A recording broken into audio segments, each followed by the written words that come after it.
कुछ लोगों ने सोचा है कि दुनिया की हर समस्या का हल एक झूठ है। झूठ बोल दो और पब्लिक है वो तो बेवकूफ़ है, वो तो मान ही जाएगी। और झूठ भी अगर कोई अच्छे पद पे बैठा हुआ आदमी बोले या कोई बड़ा महान आदमी बोले तो उसको कौन ही नकार सकता है। तो वो झूठ पे झूठ बोलते जा रहे थे। उन्होंने कहा कि साहब हम स्विस बैंक से सारा काला धन ले आएंगे। वो तो आया नहीं, बल्कि हमारे देश के अंदर ही जो धन वो कहाँ से काला हो गया किसी को पता ही नहीं पड़ा।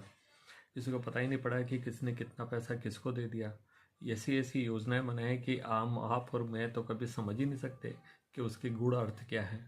ये कह करके योजनाएं लेकर के आए कि भाई जो चुनावी चंदा होता था उसका कोई हिसाब नहीं रख पाता था, तो इसलिए अब हमने जो है उसको बैंक के जरिए कर दिया है। तो हर चीज़ जो है, जो भी पैसा आएगा फंड के अंदर, उसकी जानकारी रहेगी। लेकिन किसको रहेगी, किसको रहेगी?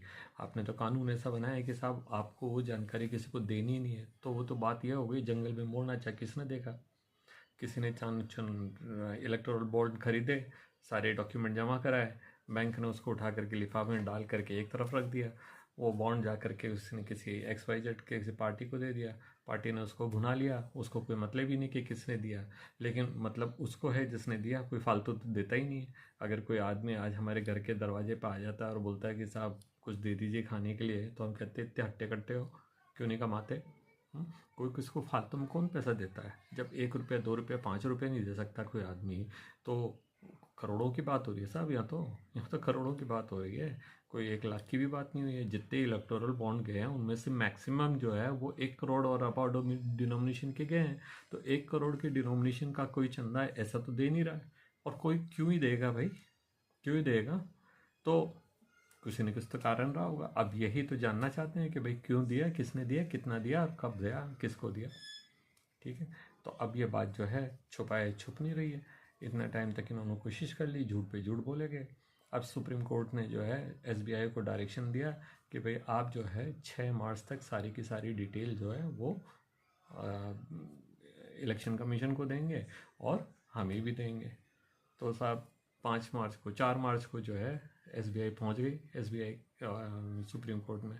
और उन्होंने कहा साहब हम तो नहीं दे सकते हैं, इतनी बड़ी इतनी सारी डिटेल्स हैं और वो अलग अलग सेलोज में रखी है, क्योंकि चंदा कहीं और पे, बॉन्ड कहीं और से खरीदे जाते हैं, दिए किसी और को जाते हैं, भुनाए किसी और ब्रांच में जाते हैं।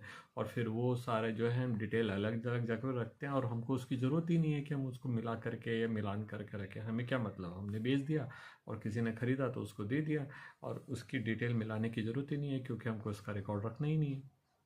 तो आज जो है जब जब इसकी सुनवाई हुई तो आज पत्ते खुलते गए एक एक करके। और उन्होंने जो है सुप्रीम कोर्ट ने एक एक करके सारे जो वो खोल दिए पत्ते के साहब देखिए आपने फ्रीक्वेंटली आज क्वेश्चन के अंदर ये पॉइंट लिख रखे हैं। आपने लिखा है कि साहब डिटेल देनी पड़ेगी, हाँ दिए। क्या है, खाता उसका SBI में होना चाहिए तो है, तो उसको KYC हर बार करनी पड़ेगी तो करिए। पैसा जो है वो खाते के थ्रू ही जाएगा, या तो वो थ्रू चेक जाएगा या फिर नेफ्ट के थ्रू जाएगा या फिर वो बैंक ट्रांसफ़र होगा। तो उसकी डिटेल भी आपके पास है। तो पैसा जो गया है वो तो, जो डिटेल जो गई है वो तो डिटेल के थ्रू गई है, वो तो उसका तो हर का आपके पास हिसाब होना ही चाहिए। फिर जहाँ पे भी आपने उसको भुनाया है, जिसने भी उसको भुनाया है, जिस भी पार्टी ने उसको भुनाया है, उसका भी डिटेल आपके पास है। तो SBI बोले कि साहब हमारे पास है, हम मना थोड़ी कर रहे हैं, हम तो ये कह रहे हैं कि हम उसका मिलान कैसे करेंगे, क्योंकि 22,000 से ज़्यादा जो है वो डिटेल्स हैं जो एक पॉइंट पर, और 22,000 से ज़्यादा डिटेल दूसरे पॉइंट पे है। और उनमें से कई तो ऐसे इलेक्टोरल बॉन्ड है जिसको किसी ने भुनाया नहीं है, तो वो प्रधानमंत्री के खाते में गए, मतलब प्रधानमंत्री जो फंड है उसके अंदर गए। तो उन्होंने कहा हम कब मांग रहे हैं आपसे कि आप उनका मिलान करके दो। आप हमारी जब हमने आपको डायरेक्शन दिए थे तो उसमें कहाँ लिखा है ये सब? आपको तो सिर्फ डिटेल देनी है, लिफाफे खोलो डिटेल दो।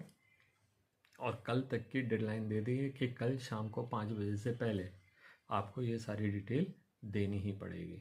तो लेटेस्ट सी, इन्होंने बड़े बड़े वकील कर लिए थे। और ताज्जुब की बात है कि सरकार का उससे लेना न देना, बात बिटवीन SBI और कोर्ट की हो रही है, और सरकार अपना वकील भेज रही है, हरीश साल्वे को भेज रही है। तो क्यों भाई? और साल्वे साहब तो आप जानते हैं ना उनकी फ़ीस कितने में होती है, करोड़ में उनकी फ़ीस होती है। और वो आ नहीं पाए तो साहब वो ऑनलाइन ही जो है वो अपना पेशी कर रहे हैं। तो देखिए मतलब आप ये सोचिए कि मतलब इसके अंदर कौन कौन इन्वॉल्व है, कहाँ कहाँ से इन्वॉल्व है, कितने इन्वॉल्वमेंट है और किस तरह से उसको बचाना चाहते हैं। पर सुप्रीम कोर्ट बिल्कुल क्लियर था, इस बार उन्होंने क्लियरली डायरेक्शन दे दिए हैं कि आपको ये सूचना देनी ही पड़ेगी और कल शाम 5 बजे तक की डेडलाइन है। और एट द सेम टाइम उन्होंने इलेक्शन कमीशन को भी कह दिया है कि आपको 15 तारीख को शाम को 5 बजे से पहले ये सारी चीज़ें जो है आपको डिटेल्स वो पब्लिश करनी पड़ेगी अपनी वेबसाइट पे। अब देखते हैं कि वो किस तरह से इसका हलवा बना के देते हैं ताकि कोई समझ ही नहीं सके। और देखिएगा आप, जब कल वो आती है वेबसाइट पे तो 1000 रुपये वाली है, कहीं 15,000 वाली, कहीं 20,000 रुपये वाली, एक कहीं बीच में 1 करोड़ की आएगी। किस एक्स का नाम आएगा, वाई का नाम आएगा, जिनका नाम हम ढूंढ रहे होंगे, ढूंढने की कोशिश करेंगे, वो कहीं और ही छुपे होंगे या किसी शॉर्ट फॉर्म में होंगे। देखिए जाइए आप।